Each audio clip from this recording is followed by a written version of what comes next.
Hello, everybody. I'm going to tell you a delightful story. Now, I want you to make yourselves comfortable and settle back. Now, are you all ready? Here we go.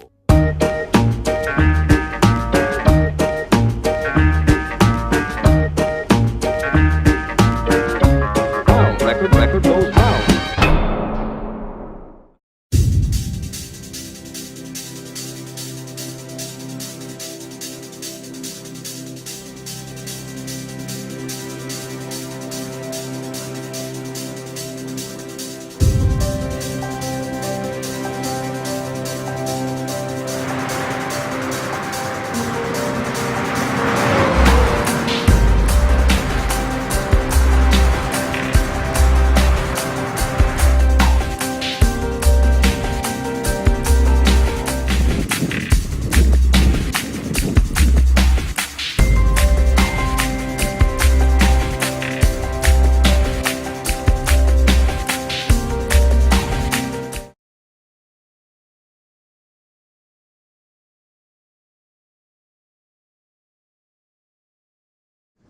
General Secretary Gorbachev, if you seek peace, if you seek prosperity for the Soviet Union and Eastern Europe, if you seek liberalization, come here to this gate.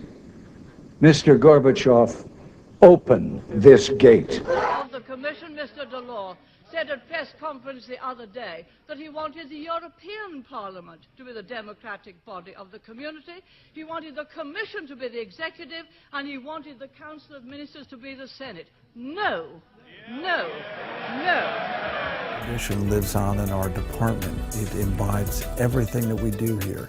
Instead of one or two individuals, we have 20 neurosurgeons. It's putting the patient in the middle of it and not putting the disease in the middle of it. It's the team, which includes the patient and the physician and the healthcare team, really working with one goal to keep the patients healthy.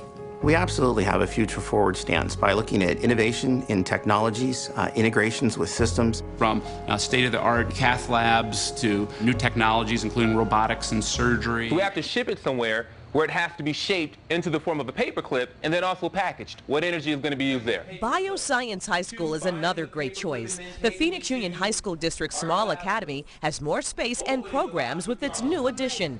This will allow them to serve more students, which has seen freshmen wait lists. It has become so popular they may soon have to have a lottery like charter schools. It now has pathways where high school students can pick a major like biomedical and engineering and study at area hospitals, engineering firms, and gene research labs. It's about being motivated, and it's about loving science enough to do a lot of it. Now, what do you think the school solution is, Dr. Scribner? The number of dropouts are pretty sobering. 1/3 of students are not getting a diploma. What is your district doing to prevent that? Well, absolutely, and that's really a challenging and systemic problem.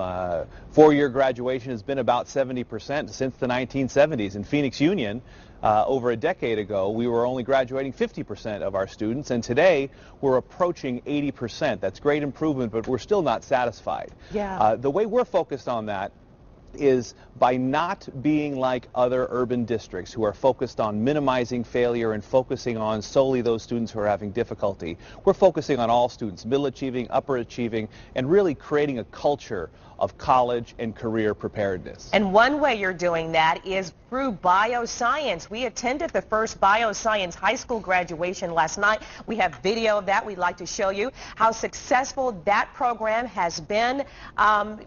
Do we have video of that? Yeah, there they are right there. They graduated, the first class graduated. How successful has that class been? How the bioscience school, how successful has that been, Dr. Scribner, and other specialty schools? It's been a tremendous success. Yesterday and today we will be graduating 4,700 students. Bioscience last night was one of our small specialized schools where we graduated almost 50 students, and those students are going on to the biomedical field, to medical professions, to science areas of study at Arizona State University and the University of Arizona, as well as fine institutions all over the country. Again, our focus not only at bioscience or Franklin Police and Fire or at any of our large comprehensive high schools is to really create a focus that high school graduation is not the goal, but rather being prepared for success in college, career, and life. If we focus on post-secondary success, we believe that the dropout rate will continue to fall. Love that.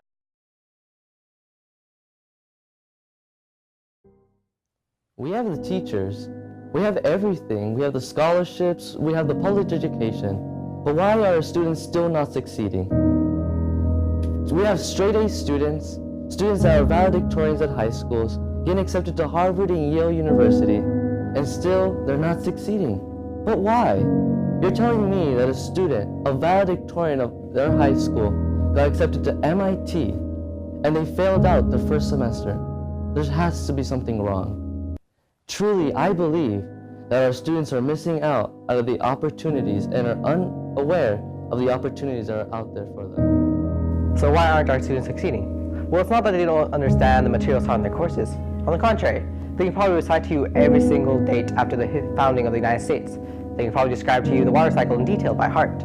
They can probably tell you why we do differentials and integrations. The thing is, they don't know how to apply it outside of school. They don't have the outside experience.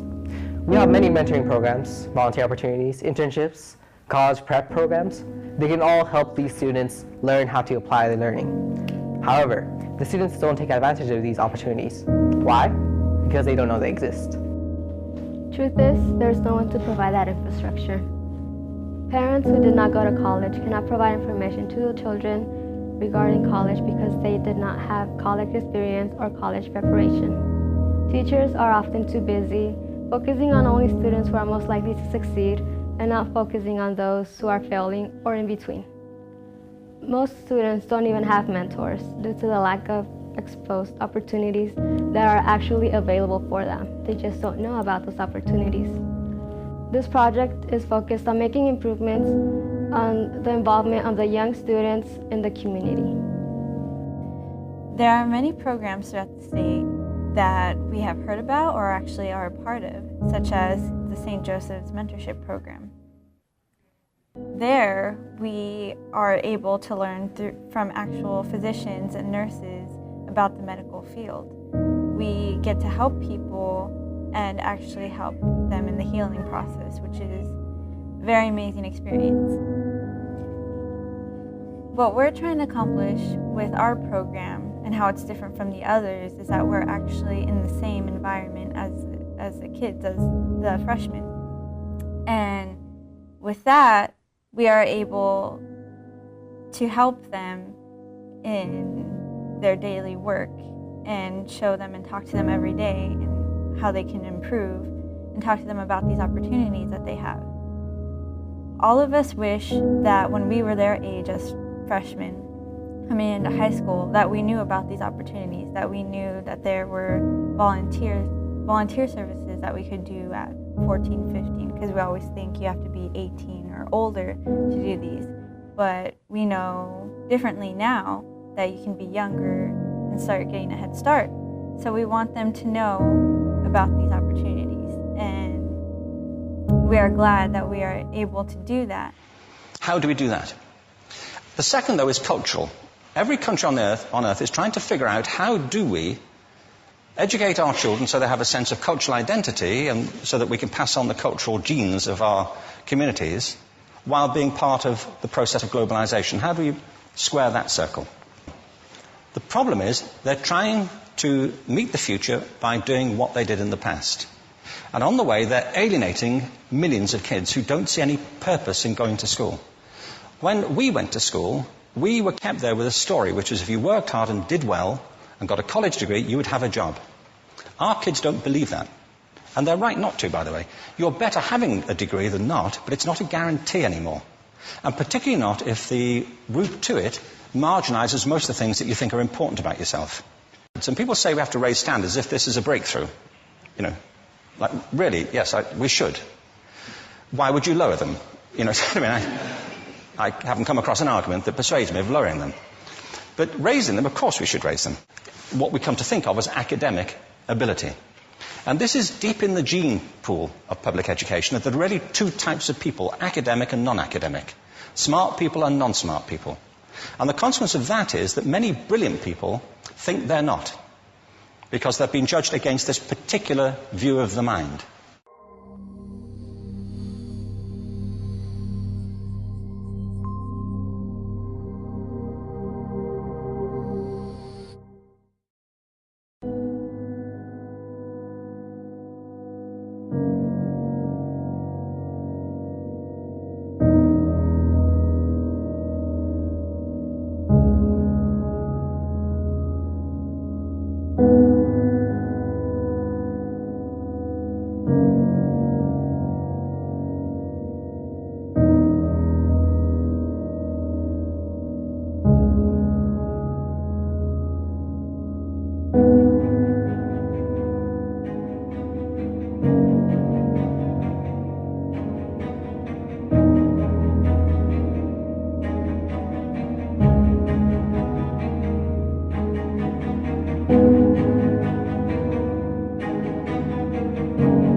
My name is Yosin Gutierrez.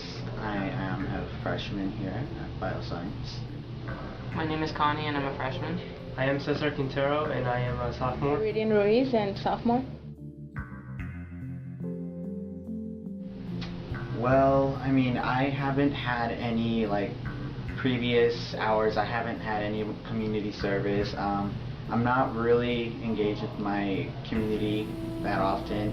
And I thought, well, if I can have a chance to learn more about scholarships and internships, because I'm not exactly well-rounded in those areas. I mean, I kind of stay within my own little bubble. And because I wanted to have a more stable understanding of what it's going to be like to be an upperclassman, and I didn't want to be confused when I was doing it, because I'm probably gonna just be dazed out whenever. I wanted to join this program because I wanted help with all the college process and the application process, and I wanted to get things straight and make sure I'm doing the right thing when applying to college and getting ready. When you guys came to our class to present, I found it really interesting because it sounded like I could get a lot out of it. You offered different options for me to volunteer, and I really need volunteer hours, and through you I thought that I could find out what I'd like to do. I don't know all of the different internships and scholarships that are out there. I kind of have to, pick here and there. I kind of get some information from my friends. So when I heard that you guys could be helping me out with these kinds of things, I thought it'd be perfect, and it's a really good opportunity for me to just really get out there and finally start getting active around. I expected that it would inform me more about my exact what kind of internships I could join, and what kind of things I need to do to know more about internships. I wanted to learn about more of my upperclassmen, because I don't really know any upperclassmen, and I wanted to.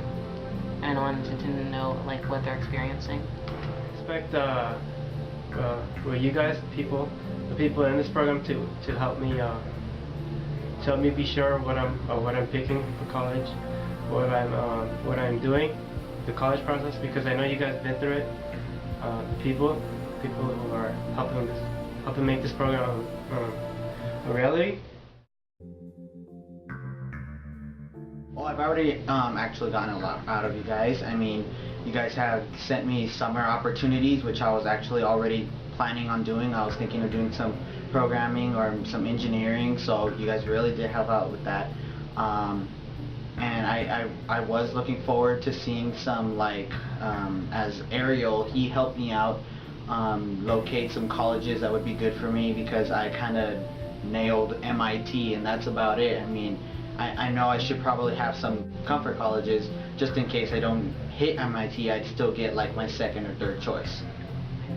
I've learned like what kind of internships are happening during the summer, although I was just recently told that I can't use that for my hours, but at least I'll have a connection and I'll be able to use that when I'm doing it in my junior and senior year. Well, first I've gotten more secure. I've been more sure of what I'm doing, and I get my questions answered, and so it's been easier for me to choose a college and choose what I'm going to do. So far, I've gotten a lot of options of where I could volunteer over the summer, and right now I'm applying for a volunteer at the St. Joseph's Hospital. But I haven't really looked through the links, but there's a lot, and I'm sure that I could find something medical that I could do. Yeah, I mean, I found this program to be helpful. You guys were really interactive. I just maybe, I know we all have really busy schedules, but maybe meetings a bit, like group meetings a bit more. I know you guys give us the freedom to schedule smaller meetings, but I think if we had like more frequent meetings throughout the week, maybe 3 times a week, I mean maybe Monday, Friday, Wednesday, that kind of thing, because then it'd be more beneficiary to the group as a whole, and then from there we can schedule smaller meetings based on like the information that we receive. I'd like to know what it's like to be in college life and stuff, and I want to know what kinds of like curriculum and like if the scholarship's paid off and everything. Yeah, I would still be interested because I would still maybe have questions and things that I won't be sure of, and it would be very helpful. Yeah, I think it would be good to have certain people to speak to that have already gone through what I'm going through. And since you guys, when you graduate, you could help me out with whatever problems I'm facing. Students enrolled in the National Math and Science Initiative have increased the number of passing scores on advanced placement exams by 160%. If more schools joined the program, our students would take a big step towards success in college. They'd increase their chances for higher paying jobs, and we'd get a stronger economy. Let's help our students climb to the top. Now, why does this all matter? As freshmen and sophomores, we didn't have these sorts of opportunities to help us prepare for college or our future careers. Now, we want to prepare these future students to have these sorts of opportunities that we didn't have, so that they can have an early start in what they want to do and help them prepare early on. So who cares? Why do we even care about this problem? Would it really benefit us having high school graduates go on to college and obtain a career instead of moving on straight to the workforce right after high school? I would say yes. A wise teacher once told me, though, that realistically speaking, as wonderful as that may sound, that could never be the case. The reason being, we need those who would take our orders at McDonald's and Burger King. We need those who would mow our lawns. We need those who would clean our pools, and that within itself is quite important. So it kind of goes into human capital. What services could you offer me that I'm interested in, and what could I reply back with that maybe I could offer you that you would be interested in? That may be true, but we want you to have the choice. We want you to be able to decide, do you want to go to the workforce right after high school, or do you want to pursue a career that will be fulfilling and would help you reach your dreams? That is where the true question comes in, and that is why we do care. Our educational system has been programming robots that has made our students defenseless. They have no experiences ready for the real world. We've been focusing so much in grades and test scores. Though they do play a part in the performance of our students, but that's not the everything. Our students need more than that. We should be sending our students out there in the real world at hospitals, at research labs, using what they learn in biology or in their history class, and implement that in those places That's where students will make a difference. That's how they'll make a difference in our world. And they'll take those skills for college and their career. If we could only do that and show our students that they need to do those things in order to succeed. Because the schools of the United States have been training our students to only focus on certain subjects and separate all our subjects individually, but not knowing that all of our subjects, everything is interconnected as one. Because this whole nation, this whole society has to work together to succeed. We have all the money for our students. We just need them to look for them. We live in a distracting society where it's full of entertainment. But if we can only keep our students busy in their internships, then they could build those skills that will help them succeed in the future. Responsibility. And they could also develop skills in professionalism. If we keep these students busy, they're likely to succeed. Because if they focus on entertainment and their iPods and everything, we can lead this next generation of students into a sinkhole because our society is advancing at high rates and we can't afford to only have people working at McDonald's. So you're still asking me, why is this important? This specific project is very personal to us seniors. When we were freshmen or sophomores, we did not know about volunteer opportunities, internships, summer programs that we are now exposing the underclassmen. The importance of being involved in the community is just as important as having outstanding academics. I have a friend in a different high school with outstanding GPA and perfect test scores, but she did not get accepted to her dream school due to the lack of extracurricular activities. It not only takes perfect grades to achieve in life, but it also takes experience to help you develop. So, if these students start to think about their future early on, they'll be more likely to be productive during the future. With goals set in place for themselves, they'll make more efficient use of their resources. As such, they won't spend their undergraduate years studying something that they will later find to be unsatisfying. There is a lack of infrastructure that these kids aren't exposed to because most of them don't have a role model. Sometimes their parents haven't even been to college and they don't know about these opportunities and they can't even help them. For these children, it's really hard. And what we want to do is show them that there are people that can help them. They don't have to just go day to day not knowing what the future holds and not knowing where to go and look and ask for help. So we want to show them that what they can do to get ahead and learn more for their future. Why is there a lack of awareness and opportunities among high school students? I'll tell you why. It is because they don't see the big picture. They think that obtaining the perfect grades is enough to get them into a good university or a college. They don't think that having an internship, doing service hours, volunteer service hours, is important too. Internships and volunteer opportunities give students a first-hand experience of how life will be like after high school and college. We will still be having communication with our mentees. Many of us are going to stay in state setting, so we can advise our students and guide these students to succeed in college.